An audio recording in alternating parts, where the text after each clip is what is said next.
고난주간 특별새벽기도회 셋째 날 함께 참여하시는 우리 모든 성도님들을 주님으로 환영하고 축복합니다. 오늘은 마태복음 26장 6절로 13절 말씀을 통해서 향유를 부은 여인 오늘 함께 은혜를 나누고자 합니다. 자, 예수께서 이제 예루살렘 성에 입성하셔서 이제 많은 사람들에게 이제 다시 이제 말씀을 이제 가르치셨죠. 가르치신 다음에 이제 오늘 본문의 6절에 보니까 베다니 나병 환자 시몬의 집에 계실 때에 이렇게 말씀하고 있어요. 베다니라는 곳이 이제 잘 아시다시피 이제 나사로를 이제 다시 일으키신 바로 이제 그것을 이제 말씀하시는 곳이죠. 이제 예루살렘과 가급으로 가까운 바로 그런 곳에 위치해 있습니다. 자, 거기 이제 집에 이제 계시는데 이제 이 7절 보니까 한 여자가 있어요. 한 여자. 내용은 잘 알고 있는 내용입니다. 자, 여기서 한 여자가 과연 누군가? 요한복음 2장 12장 3절을 보니까 바로 이제 나사로의 누이이고 바로 이제 마르다의 동생인 마리아라고 이렇게 이제 기록이 되어 있습니다. 이제 요한복음에서는 이제 그 이름을 분명히 밝히고 있는데 이제 오늘 이 마태복음에서는 그냥 한 여자다 이렇게 지금 이제 표현하고 있습니다. 자, 그 여자가 어떤 일을 했습니까? 매우 귀한 향유 한 옥합을 가지고 나와서 식사하시는 예수의 머리에 부었다 그랬습니다. 자, 매우 귀한 향유. 자, 이 향이라는 것이 이제 나드향인데요. 바로 이제 인도산입니다. 인도에서 이제 수입해온 아주 이제 귀한 그런 향이에요. 너무 귀하고 값이 비싸기 때문에 아주 왕이나 고관 대작들이 이제 주로 사용했던 바로 이제 그런 향유라고 합니다. 근데 이게 한 근이면 한 340g 정도 이렇게 되는데요. 그 당시 시가를 따지니까 이것이 한 300데나리온 정도 됐다고 합니다. 300데나리온이라고 한다면 그 당시에 노동자의 하루 품삯이 1데나리온이었어요. 그러니까 300일치, 300일 동안 일을 해야지 벌어들일 수 있는 그런 어마어마한 돈이었죠. 오늘날 말은 어떻습니까? 요새 뭐 인건비가 워낙 지금 비싸져가지고 뭐 지금 대단한 그 금액이잖아요. 지금 뭐 하루에 예를 들어서 10만 원만 따져도 벌써 뭡니까? 3천만 원이고요. 요새 10만 원 이렇게 일택했잖아요. 20만 원씩 따져도 벌써 6천만 원이 되는 정말 어마무시한 돈입니다. 그만한 돈을 모으기 위해서 얼마나 많은 노력을 기울여야 됩니까? 그런데 그것을 어떻게 했어요? 지금 예수님 식사하신 예수님의 머리에 이것을 지금 붓고 있는 거예요. 참 어떻게 이런 일들을 행할 수 있을까 우리가 이제 생각을 하게 됩니다. 그래서 한편으로는 아니 저걸 왜 저렇게 쓸데없이 저렇게 그 일순간에 저걸 이렇게 다 소비해 버리나 이런 이제 보는 사람들로 하여금 그런 생각을 이제 하게 만들겠죠. 그래서 오늘 8절에 보니까 뭐라 그래요? 쟤들이 보고 분개하여 이르되 쟤들이 보니까 화가 납니다. 아니 무슨 의도로 이것을 허비해 이렇게 저렇게 귀한 향유를 얼마나 저걸 좀 귀한 곳에 쓸 수 있을 텐데 한순간에 저걸 더 이렇게 다 사라져 버리게 하나 이제 그런 당연히 이제 이것을 그런 의무심을 이제 갖는 것이 너무나 당연한 것이죠. 그래서 9절에 얘기하잖아요. 이것을 비싼 값에 팔아 가난한 자들에게 줄 수 있었겠도다 그랬어요. 그렇게 한순간 허비하지 말고 차라리 그걸 가지고 팔아서 많은 다른 사람들에게 나눠주면 훨씬 더 이것이 값어치 있게 쓰일 수 있을 텐데 왜 이걸 저렇게 그렇게 쓸데없는 일에 좀 낭비하는가 이렇게 이제 생각을 하게 된 거죠. 사실 우리가 이 말씀을 딱 보면은 쟤네들이 하는 말이 틀린 말이 사실 아니에요. 우리가 볼 때도 아니 저거를 저렇게 허비하지 말고 정말 가난한 사람들에게 그 나눠주는 일을 했으면 훨씬 더 많은 사람들에게 유익을 끼쳤을 텐데 향유라는 게 뭐예요? 그냥 한번 부으면 끝이에요. 그냥 다 날아가 버리는 것입니다. 그렇잖아요. 그리고 그 의미 자체가 아무것도 없는 거야 사실은. 물론 그 당시에 사람들이 이렇게 그 귀한 손님이 오시면 머리에 이제 기름을 이제 바르는 것이 하나의 예의예요. 손님 대접하는 이제 그런 예의지만 이 정도로 이렇게 하루 옥합을 다 깨뜨려서 붓는 사람들은 없습니다. 없는데 이 마리아가 바로 이제 그런 일을 행한 것이죠. 그러니까 당연히 제 입장에서는 이제 화가 날 만한 것이죠.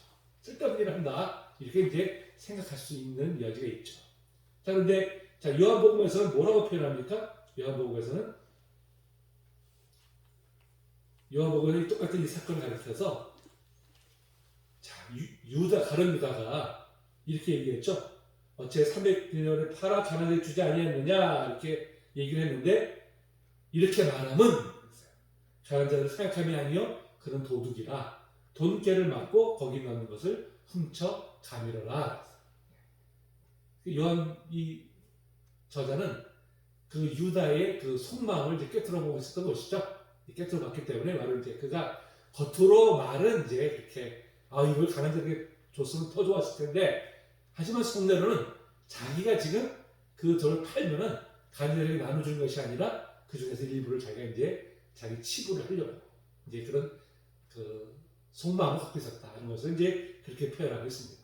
그러니까 참 사람의 겉과 속이 다른 것이죠. 그렇죠. 겉으로는 아주 뭐 그럴싸하게 다른 사람들이 다 공감할 만한 그런 좀 미사역을 동원해서 그렇게 좀 말을 하지만 다시 속내로는 아주 웅큼한 그러나 더러운 그런 마음을 이제 갖고 있었던 것을 보게 됩니다. 참 이와 같이 유다와 같은 사람들이 참 많이 있어요. 겉으로는 정말 아주 아름다운 말을 많이 하고 정말 좋은 말을 많이 했대요. 저 사람 참 괜찮은 사람이네. 사람들에게 그렇게 호감을 주는데 사실 속으로는 전혀 겉에와는 다른 속내를 가지고 있는 사람들을 우리가 이제 종종 보게 되잖아요. 그것 때문에 우리가 이제 나중에 보아서야 그 사람의 진가를 알고 나서는 야 내가 정말 사람 잘못 봤네 하고 우리가 이제 이렇게 좀 가슴을 칠 때가 참 많이 있지 않습니까? 그래서 참 겉과 속이 다른 사람들이 대표적인 유형이 이제 가룟 유다와 같은 이제 그런 유형이겠죠. 자 이제 하여튼 이렇게 이 마리아가 한 행위에 대해서 쟤네들은 옳게 보지 못했습니다. 그래서 이제 다 이것을 이렇게 이제 질책을 한 것이죠. 자, 그런데, 자, 독일의 유명한 신학자인 폴 틸리라는 분이 있어요. 이분이 이제, 자, 이걸 가르쳐서 뭐라고 말씀했냐? 거룩한 낭비다. 이렇게 표현을 했어요. 거룩한 낭비. 눈은 우리가 볼 때는 다 낭비처럼 보여요. 그렇잖아요. 한번 향유를 부어버리면 끝인데, 네 아까운 이 향유를 한순간에 날려버린다는 것 자체가 낭비로 보이죠, 사실. 그런데 그 앞에 수식어가 뭡니까? 거룩하다는 거예요. 왜? 예수님을 위해서 사용한 것이기 때문에. 예수님께 드린 것이기 때문에, 예수님 위해서 드린 것이기 때문에, 그래서 이것은 거룩한 낭비다, 이렇게 표현한 것이죠. 그러니까 참 이것을 볼 때 우리가, 사람들을 우리가 쉽게 자신의 관점을 가지고 쉽게 판단할 때가 얼마나 많은지 우리가 더 보게 됩니다. 그렇죠? 사람들을 다 보면 어떤 행위를 했을 때 저 사람이 왜 저런 행위를 했을까 하고 이제 우리가 그 이면을 들여다보려고 하기보다는 그냥 내가 생각하는 관점에서 저것은 옳아 틀렸어 하는 식으로 이제 우리가 쉽게 좀 판단할 때가 참 많이 있다고 하는 것입니다. 그래서 우리가 이 성숙한 인격이 뭐예요? 이게 인격이 성숙해 간다는 것은 그만큼 우리가 다른 사람들을 배려하는 것이죠. 그 사람이 그런 행동했을 때 우리가 그냥 정죄하고 판단하기보다는 그 사람이 왜 그랬을까? 그럴 만한 이유가 있었나? 하는 것을 이제 먼저 살피는 그것이 바로 이제 성숙한 인격의 이제 모습인 것이죠. 그런 면에서 쟤네들은 그 여인이 정말 예수님을 얼마나 예수님께 헌신하고 싶었으면 저렇게 했을까? 하는 이제 그 마음을 들여다봤어야 되는데 그냥 자신들의 기준만을 가지고 쉽게 이제 판단하고 정죄하는 바로 이런 모습들을 보게 됩니다. 이걸 볼 때 우리가 사실 쟤네들의 모습이 아닌가 싶어요. 우리도 참 다른 사람들을 볼 때 행동이나 그 하는 말을 볼 때 왜 저는 저런 말을 했을까? 왜 저는 저런 행동을 했을까? 우리가 좀 한 켠 더 들여다봐야 보고 우리가 이제 판단을 해야 되는데 너무 쉽게 우리가 드러나는 것 가지고 내 관점을 가지고 이제 쉽게 판단해 버리고 정죄해 버리는 경우들이 있어요. 나중에 보니까 그 사람이 진심이 그게 아니었구나.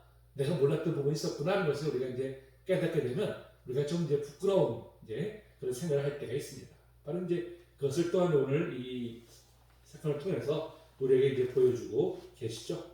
자, 그러면 이제 10절에 보니까 자, 예수께서 아시고 그들에게 이르시되 그랬어요. 예수께서 이제 저희들이 수근수근 되는 이야기를 이제 들으셨어요. 자, 뭐라고 말씀하십니까? 어찌하여 이 여자를 괴롭게 하느냐? 그가 너에게 좋은 일을 하였느니라 그랬어요. 야, 왜 너희들이 함부로 이렇게 판단하냐? 이 여인이 얼마나 지금 귀한 일을 했는데 너희들이 어떻게 이렇게 함부로 그 여인을 판단하느냐? 이렇게 지금 이제 말씀하시는 것이죠. 오히려 제자들을 지금 책망하시는 바로 이제 그 모습을 우리가 보게 됩니다.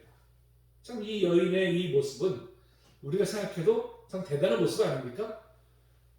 그 당시에 사실 이 뭐 6천만 원에 되는 돈이라면 지금도 엄청난 돈이에요, 사실. 우리가 6천만 원 모으려면 얼마나 오랜 세월 동안 우리가 안 쓰고 안 먹고 우리가 모아야 됩니까? 근데 그 시대에 정말 이 정도 값이라면 그건 정말 엄청난 돈입니다. 근데 그런 돈을 그냥 한순간에 아낌없이 예수를 위해서 드릴 수 있다는 것, 예수 머리 부을 수 있다는 것은 그만큼 뭐예요? 이 마리아의 마음속에 뭐가 있습니까? 예수님에 대한 은혜에 대한 감사죠. 그 감사가 주체할 수 없기 때문에 뭔가라도 같은 예수님을 위해서 내가 좀 드리고 싶다 하는 이제 그 생각을 갖고 있었기 때문에 이렇게 정말 자기가 가지고 있는 가장 귀한 것을 아낌없이 예수님께 드릴 수 있었던 것이죠. 아마 우리가 추측할 때는 이 마리아가 그 혼수 자금으로 아마 이제 이것을 가지고 있었던 것이 아닌가 이렇게 이제 추측을 하게 됩니다.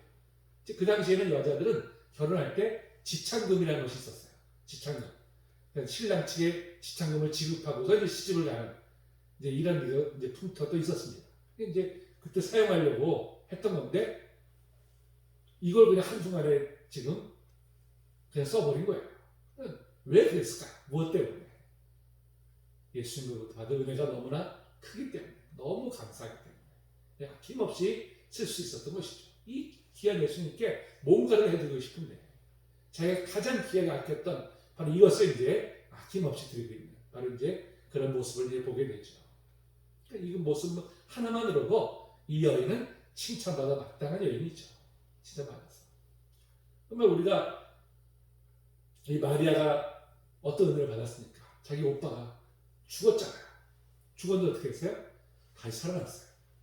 아마도 이제 이 가정에는 부모님 일찍 돌아가신 것으로 보여져요. 근데 오빠가 이제 그야말로 가장의 역할을 하고 있어요.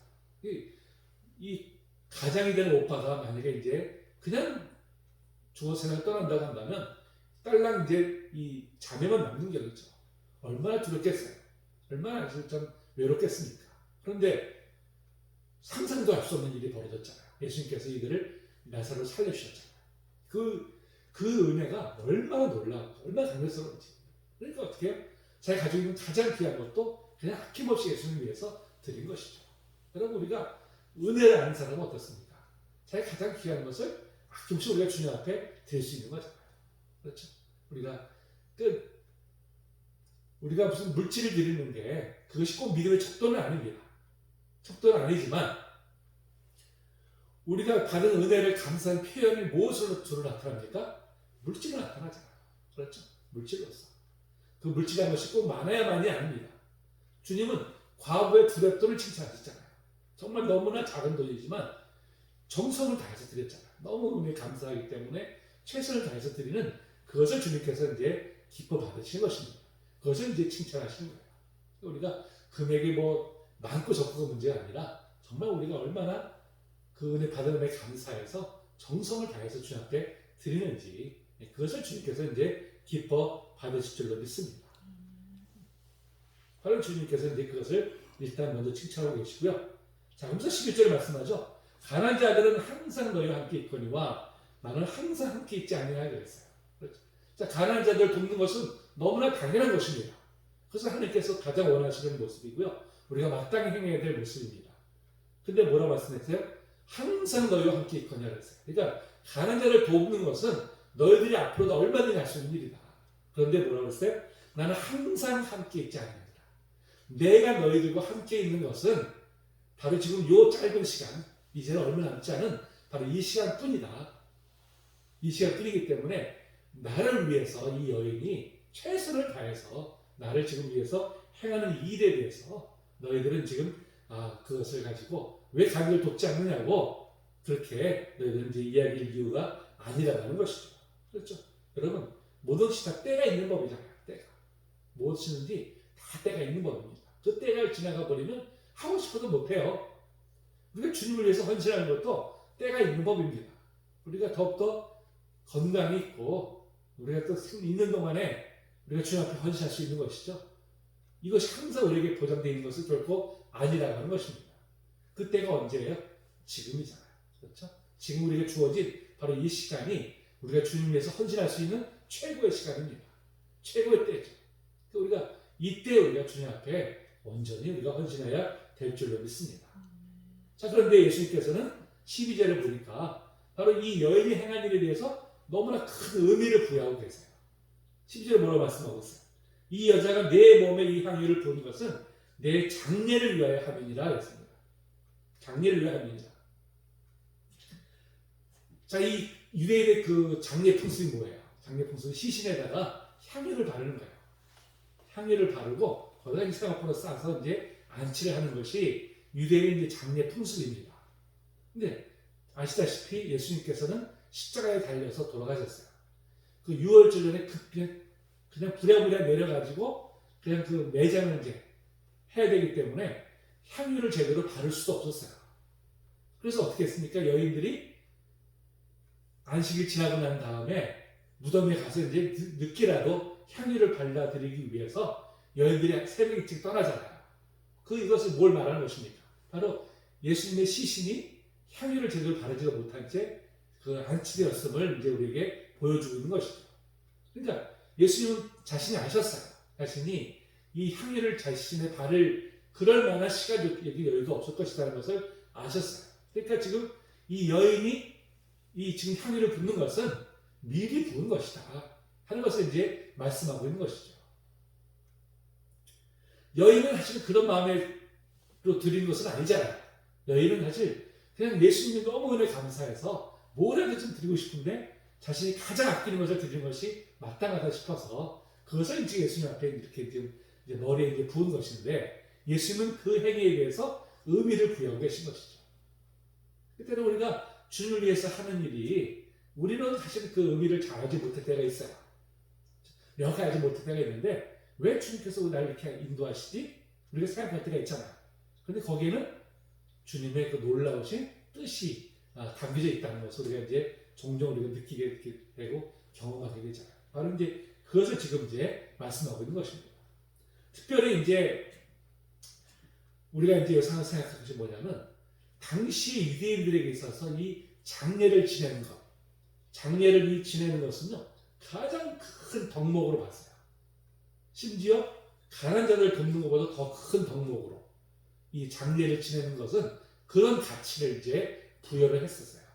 이 때문에 바로 예수님께서는 이 여인의 한 행위가 유대인이 가장 귀하게 여기는 이 덕목인 장례를 지내는 일, 그 일에 이제 이 여인이 행한 것이다 하는 그런 의미를 바로 이제 부여해 주심을 통해서 바로 지금 이것을 이 여인의 한 행위에 대해서 칭찬하고 계시는 것을 이제 우리가 보게 됩니다. 자, 그래서 말씀하죠. 13절에 보니까 내가 진실로 너에게 이르노니 온 천에 어디서든지 이 복음이 전파되는 곳에서는 이 여자가 행한 일도 말하여 그를 기억하리라 하시니라. 아멘. 정말 이 여인이 행한 이 일에 대해서는 복음이 전파되는 곳은 어디든지 바로 이제 같이 이것을 이제 말해서 기억하라고 이제 말씀하고 계십니다. 우리가 그래서 이 고난주간을 특별히 맞이해서 이 여인의 한 행위에 대해서 이렇게 지금 우리가 함께 은혜를 지금 나누고 있어요. 이게 얼마나 참 놀라운 일입니까? 이것이. 자, 여기서 우리가 주시는 이제 교훈이 과연 무엇일까요? 무엇 때문에? 우리가 이 땅에서 행해야 될 일들이 참 많죠. 사실 많습니다. 우리가 참 어려운 이웃을 돕는 일들도 마땅히 우리가 행해야 될 일입니다. 우선순위 가지고 행해야 될 일들이죠. 그런데 그보다 우선이 무엇입니까? 주님을 섬기는 일이죠. 주님을 섬기는 일보다도 우선할 수 있는 가치는 없어요. 그 어떤 것도 주님을 우선 섬기는 일보다 대체만한 것은 없습니다. 주님을 섬기는 일이 우리가 행해야 될 일 중에서 가장 우선되는 행위인 것이죠. 가장 우선되는 일인 것입니다. 자, 그런 면에서 우리가 주님을 섬기는 일이 뭐예요? 예배죠. 예배야말로 주님을 섬기는 가장 최상의 행위인 것입니다. 그래서 우리가 예배는 다른 어떤 것과도 바꿀 수 없는 거예요. 다른 어떤 것보다도 우선할 수 있는 것은 아무것도 없습니다. 어떤 일보다 우리는 주님을 예배하는 일에 우리의 삶이 가장 우선되어야 함을 바로 이제 이 말씀을 통해서 우리에게 바로 교훈을 해주고 있습니다. 우리가 그 어떤 것보다 우리 예배를 가장 귀하게 여겨요. 주 앞에서 주님을 높여드리고 주님을 우리가 찬송하는 이 행위야말로 우리가 행해야 될 가장 우선되는 행위임을 바로 이제 말씀하고 있습니다. 또한 이 여인의 행위에서 우리가 뭘 배우고 있습니까? 참 주님의 은혜를 받은 사람들이 어떤 모습을 가져야 되는지를 우리가 또 말씀해 주고 있잖아요. 그렇죠? 참 주님의 받은 은혜 감사하다면 우리가 무엇을 주님께 드리는 것이 아깝겠습니까? 우리의 물질, 우리의 시간, 우리의 헌신, 우리의 봉사 모든 것들은 다 우리가 주님의 받은 은혜에 감사하기 때문에 우리가 아낌없이 우리가 드려져야 되는 바로 그런 부분들임을 우리에게 또한 말씀해 주고 있습니다. 그래서 우리가 지금 얼마나 정말 주님의 은혜에 감사해서 우리 자신을 지금 드리고 있습니까? 우리가 가장 귀하게 이것을 드리고 있습니까? 무엇보다도 이 고난주간을 맞이해서 다시금 우리가 주님의 받은 은혜를 우리가 묵상하면서 주님 내가 무엇을 주님 앞에 드리리까? 우리가 다시 한번 우리가 또 되새기고 또 결단할 수 있는 그런 시간이 되기를 주님 이름으로 축복합니다.